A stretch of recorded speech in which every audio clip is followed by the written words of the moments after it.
Hi everyone, and welcome again to ABCs of Anaesthesia. And again, what we're covering here is the anaesthetic training program and application processes to get into anaesthetic training. And so for this episode, we're going to go through the cover letter and the CV or resume. So Kaz, tell us, what do you reckon makes a good cover letter? So I think a cover letter is really an introduction to your application.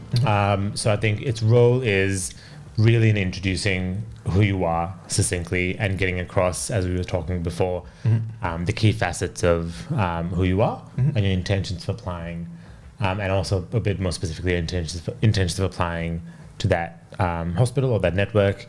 It sounds like a bit of a formality there, doesn't it? It really does, and I do wonder how much people read these, but I actually put a lot of time into my cover letter. I think most people do. Yeah, but I wonder, is it really? Read it? So my point of view, I think if you have spelling errors, bad grammar, and you're not making any effort, that's a bad mark. Yeah. But personally, if someone, has a pretty standard cover letter showing interest and they've done a bit of work, they've played the game, they've done a bit of work, and I'm not going to choose I'm not going to choose you just based on your cover letter. But what if you have an exceptional cover letter? Yeah, but that would show out in your resume and your interview. That's the thing. So you could have an average resume, as in you might not have hit 8. As in what makes a cover letter really great. For example, if someone says in a cover letter, I'm a really good communicator, I love teamwork, it just rocks my world, and I'm just an amazing, I just love anesthetics to death. It's just words though. Exactly. So they'd have to back it up with facts, and those facts would be in the CV. Correct. But I think the role of a cover letter is introducing some of the facets you're going to start talking about in your interview, and then backing them up there with what's in your CV and really bringing those two together. So you're exactly right. A lot of the cover letters, you read it just I'm an excellent communicator and I am a great team player, and they don't really say anything to back it up. So I think if you follow that up by, saying, I really value the role of teamwork in establishing a effective and a safe clinical environment. And this has been exemplified by me joining, the clinical deteriorating committee or working on these committees. That to me, when I read that, I go, great, I know what this guy or girl's interest is. I know what their clinical, or what their experience is. And I know that they can articulate that in a clear way. Yeah. And then when you read it, you get an idea as to what this person's all about. I gotta say, I don't disagree with that. For a start, you gotta. It can't just be words. And I guess the more senior you get, the more evidence you have of these things that you are really great at collaborating or communicating or whatever it is.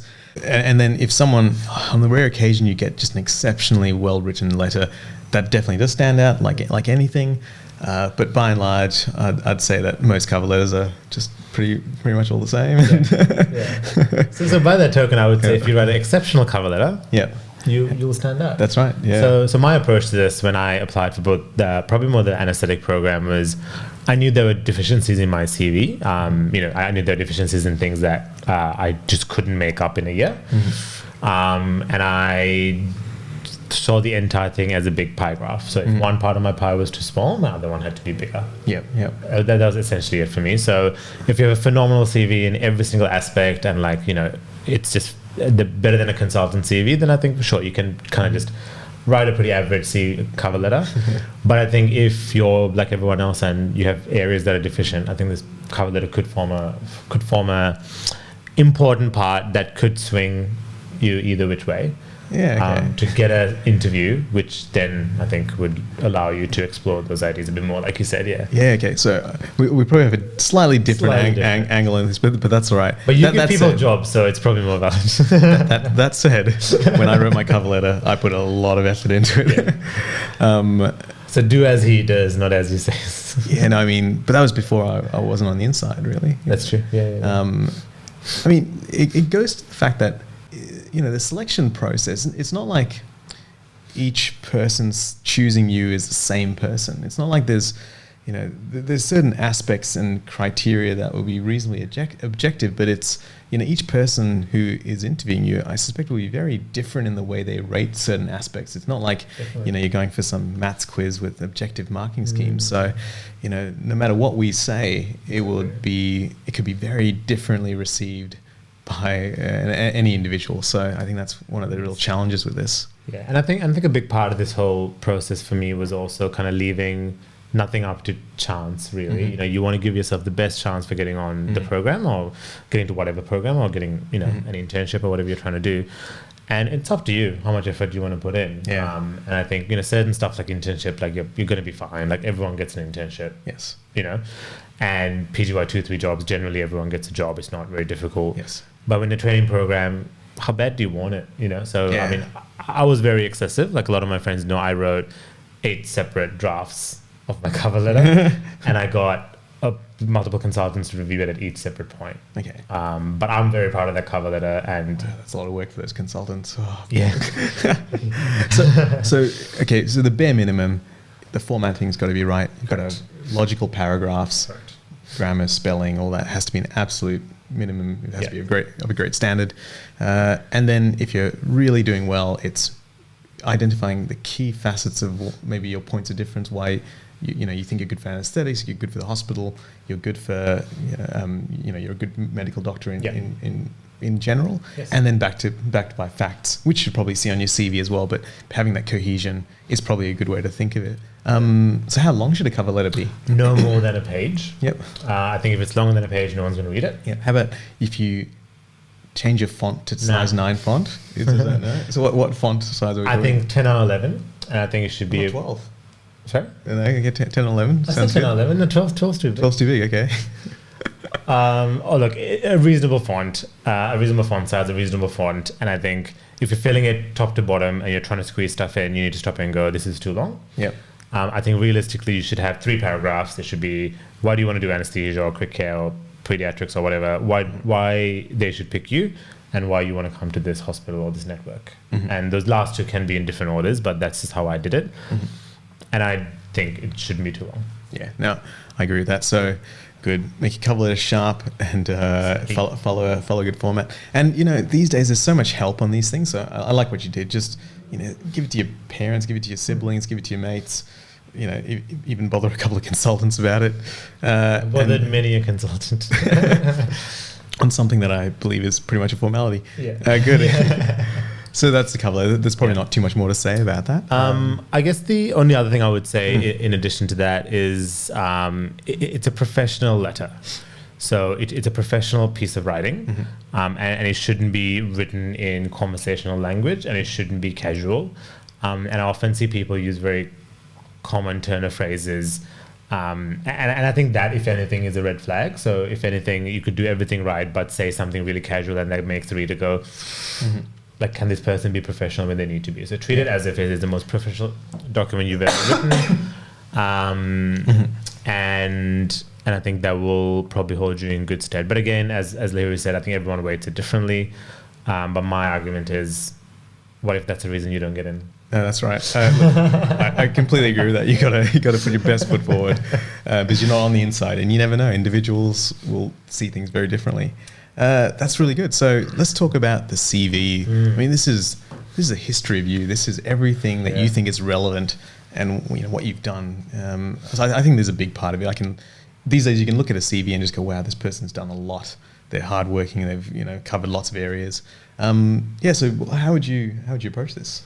So I think CVs are really challenging, because I think by the time you apply for specialty programs, you've done a lot. You've got your entire high school, undergrad, if you did postgrad med, and then postgrad, and then your intern, residency years. And there's a lot of material there, and there's lots of volunteering stuff. And I think a lot of people find it really hard to know what's relevant, and a lot of people find it really hard to frame what's relevant in a way that really jumps out of the reader.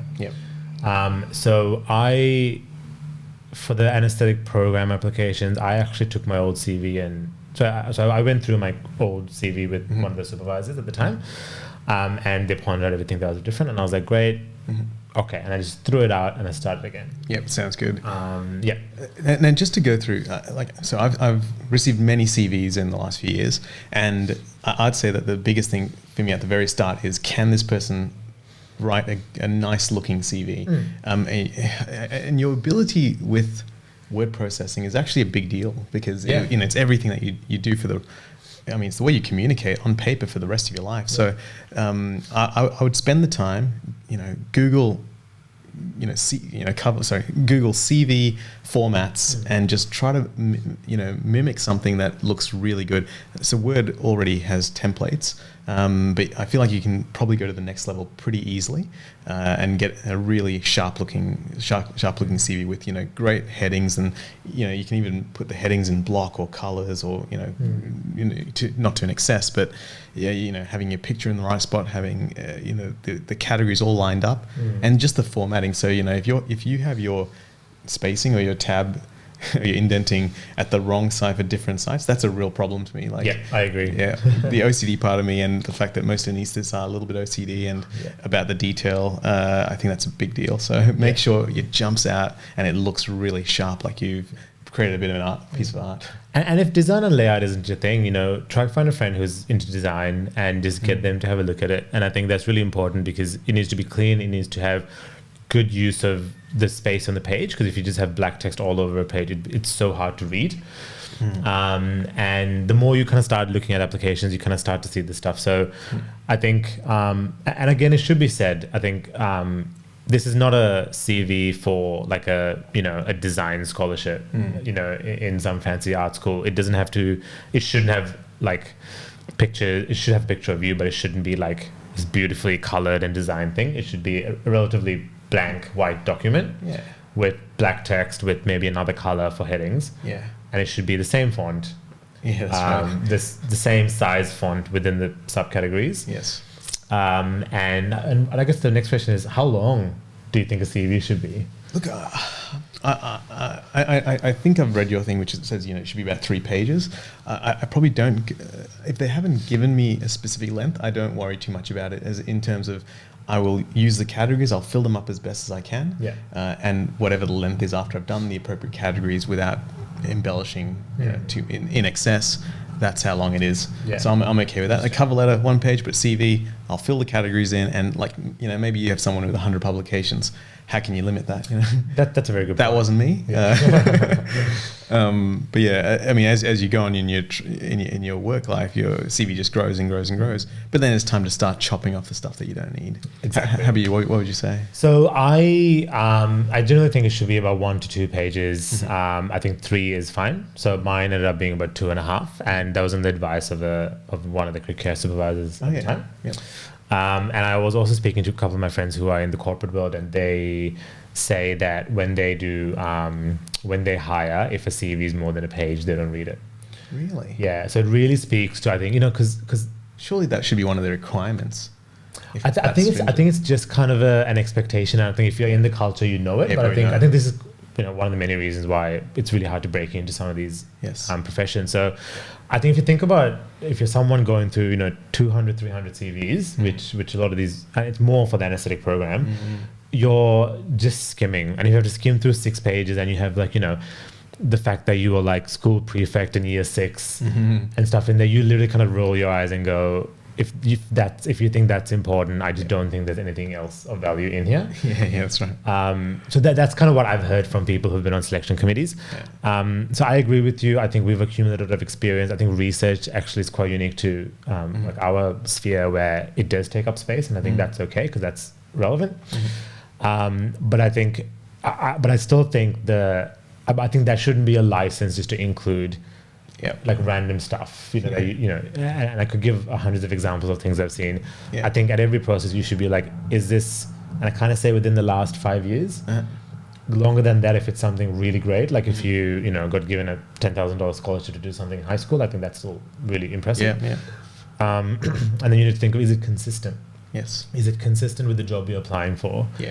I don't think, again, like if you're applying for anesthetic or a pediatrics job or whatever, I don't think it's necessarily relevant that you, I don't know, like taught swim team in high school or something like that. I'm trying to find an example. Yeah. But if you taught Olympic swim team, that's relevant. Very different. Right. Yeah. So it's almost like the time the time, how long ago it was, on a graph with how exceptional your performance was. Yeah. There'll be a line there. Yeah. It's kind of first part theory, isn't it? Yeah, exactly. Flashbacks. Yeah. Look, so I think that's kind of it. So Kaz, what do you need to have and include in your CV? What are your categories that you need to fill out? So I think very broadly, you need to have your name at the top of the CV in a large font that's very easy to see. I think it's also very useful to have your demographics, so I guess your phone number and your address, because it again just increases the usability of that to the interviewer. Right. And email as well. Yeah. An email address, sorry. A lot of people put indemnity numbers and APRA numbers and stuff. I don't really think that's relevant. I actually included it in mine at the time. And then I think the important headings are education and qualifications, your employment history, and I think this should almost exclusively be your medical employment history. If you've done something else in the health sphere, I think that could be relevant. And I think it's important to put every year. So even if you've done a resident year for 3 years, I think label it resident 1, resident 2, resident 3. Yes. And then I think scholarships and awards, if you've got something impressive, research, audits and quality assurance, and then kind of committee stuff. So I had a heading called leadership, advocacy and representation. And then you could kind of have education, experience, and professional development. And then I also had a bit about interest and hobbies and the referees at the bottom. Yeah, excellent. So it's quite dynamic. I think it really depends. And I changed the headings to make multiple of my headings fit into one if they weren't that big. But I think it's about putting what your strongest elements are first. Yes.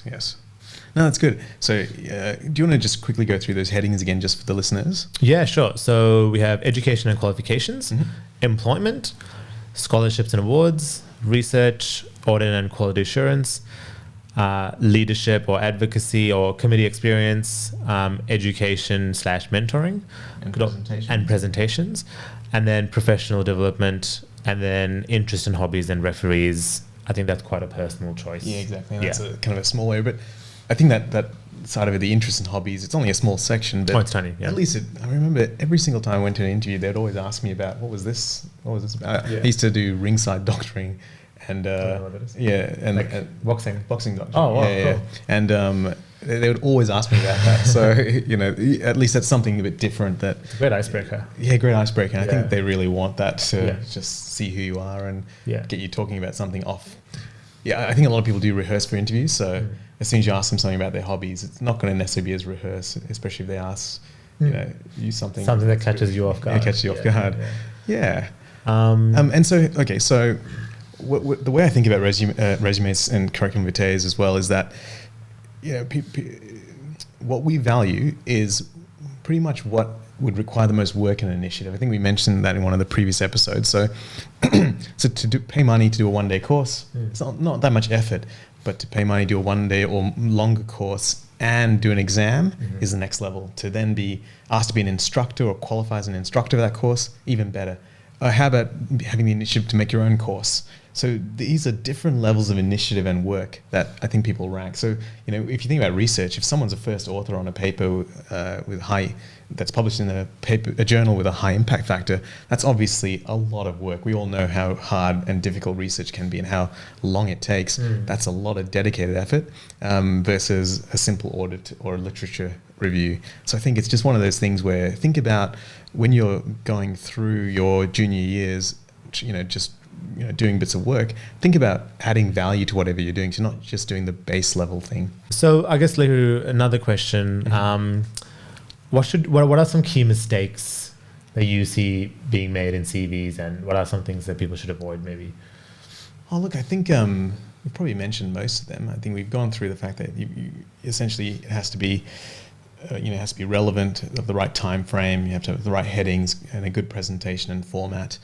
And beyond that, look, I think if you follow those guidelines, you're not going to go too far wrong. It's not like a cover letter where you have to have language, structures that sound good and well structured sentences and paragraphs. I think a CV is inherently easier, but it's just telling the facts of what you've done. Yeah. But potentially writing too much. So I think one of the things I found quite tricky was in employment history. I wasn't sure how much to write about each rotation that I did. Yeah. And after a while, I think I used to write it early on in my years when I hadn't done too much work. But as I got more senior, I was like, oh, what am I writing here? So I'd cut back the junior years, not putting much detail. It was just these are the rotations that I did, these are the dates, and having those dates continuous. And then in anesthetic training, if there's something relevant, something interesting about the hospital I worked at, or a skill that I developed, I'd write that in brief. Yeah. But yeah, it can be pretty easy to go on and on about each rotation that you did, and I think that's probably unnecessary. But at the end of the day, I think we'll talk about this in interviews. You want to know your resume. Obviously, you don't have anything that you've made up. You need to be able to back and talk about all the things that you've done in a bit of detail, because that would be one of the easiest things to ask you. Exactly. And I think another thing to keep in mind is if you've done something that's a bit unusual, or you've done a course that's not kind of the standard stuff, I think it's very reasonable to put one line descriptor at the bottom. Yes. Because, you might know what a certain abbreviation is for your medical society, but a lot of people won't. So I think putting out what it is and what your responsibilities are. So I think particularly for committee leadership and advocacy kind of stuff, it's really important to say what your role was. In my research bits, I always put a sentence going, I was involved in data collection, data analysis, manuscript writing, and presented at ABC. Yeah, good facts. Yeah. Otherwise it's just like, what did you even do? Exactly, yeah. And I think that is also quite a point of discernment, because if someone reads that and you're just spelling it out specifically what you've done, and someone else has just put the name of a course or the name of an article, you go, well, like, I trust this person more because they've told me what they've done. So it's about imagining, if you're skimming through a piece of paper, what's going to catch your eye and what's really readable. Yeah, that's right. And so for the viewers, I think we covered most of the things we wanted to cover with a cover letter and CV. But if you have any questions or any suggestions, please email us at anaesthesiapodcast@gmail.com. That's anaesthesiapodcast@gmail.com. So thanks very much for listening and watching. Please share with anyone who might be interested in this kind of stuff, especially now that we're coming into applying for interviews and doing those interviews and applications. But otherwise, catch you then next time. See ya.